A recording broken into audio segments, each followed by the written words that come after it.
Alright, hello Math 10, Mr. Beeland here with your lesson for today.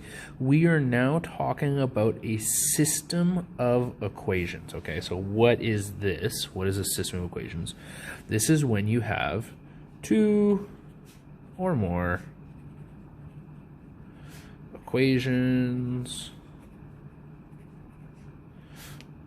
and this is important, with the same variable.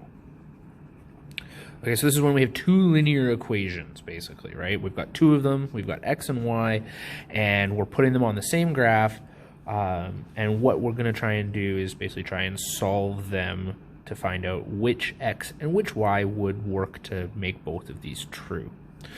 Okay, so there's two ways we can do this. We can either do it graphically or we can do it algebraically. So when we're looking at it graphically, and that's what we're going to be doing today, we are basically trying to find the point xy where the two lines intersect. Okay, where they cross. And where they cross, that is where those two lines are equal. Algebraically, which we're going to be doing in a future video, this is when the point xy, if you plug them both in, it makes the equations valid, or it makes them true. Okay, so you find an x, a value of x that makes a value of y in both of the lines, or both of the equations. So again, we're going to be talking about graphing today. And so remember, an intersecting line would be if we have something like this, and there is one solution. See that? There's only one possible answer. And that location would be xy. We can also get no solutions, and the only way we get that is if the lines are parallel. And they have to be perfectly parallel, which means that they have the same slope, same value of m.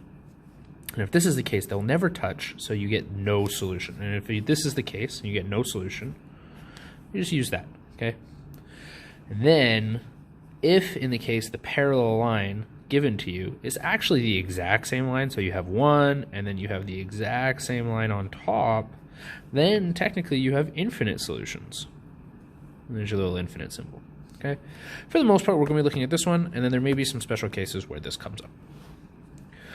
So, in order to solve these graphically, what you're going to want to do here is you've got three steps, 1, 2, and 3. The first step is to rewrite in slope intercept form. And we've talked about how to do that in previous lessons, but this is the easiest way for us to look at them. So these examples down here, they're already in slope intercept form for us. So this is how they should look, y equals mx plus b. And if we can get that, then it makes it super easy. Then we're going to graph the lines. Okay? And then, so we're just going to plot them on here, and then we're going to identify solutions. And again, there's only going to be one solution if they're intersecting, and then the other case is if there's infinite solutions if they're the exact same line. Generally, we're only going to get one, though. Okay, so let's look at some examples. So we've got two lines right here, or two equations, y equals x minus 8 and y equals negative 2x plus 1. So step 1 is already done for us, so that's great. But we need to move on to step 2. We need to graph these, okay? So y equals x minus 8, so the easiest place to start is to find on where x equals 0, so y would be negative 8. So 1, 2, 3, 4, 5, 6, 7, 8. And then what I like to do is I just like to see what happens when x equals 1, x equals 2, and x equals negative 1, and x equals negative 2. So I get a line like this. So then you would use your ruler. I unfortunately do not have one with me, and you would just cross all these lines right here. Okay, so we get something like this. And again, it goes on forever both ways. Okay, so that was that one. Now let's graph this one. Again, at x equals 0, we're going to be starting right here. Now, because this is a negative slope, as I move to the right, it should go down. So for every 1x across, I go down 2. So 1, 2, 1, 2, 1, 2, and again, same thing, 1, 2, 1, 2, and then you should again use a ruler if possible. And you see here we have an intersection right here. And so what we would just do is our solution will be whatever this x value is, which is 3 and 1, 2, 3, 4, negative 5. So this is our solution right here. Okay, let's do one more. So we're going to start at y equals 1/2 x plus 9. Again, step 1's taken care for us, so that's nice and easy. And let's go up. So 9 should be right here.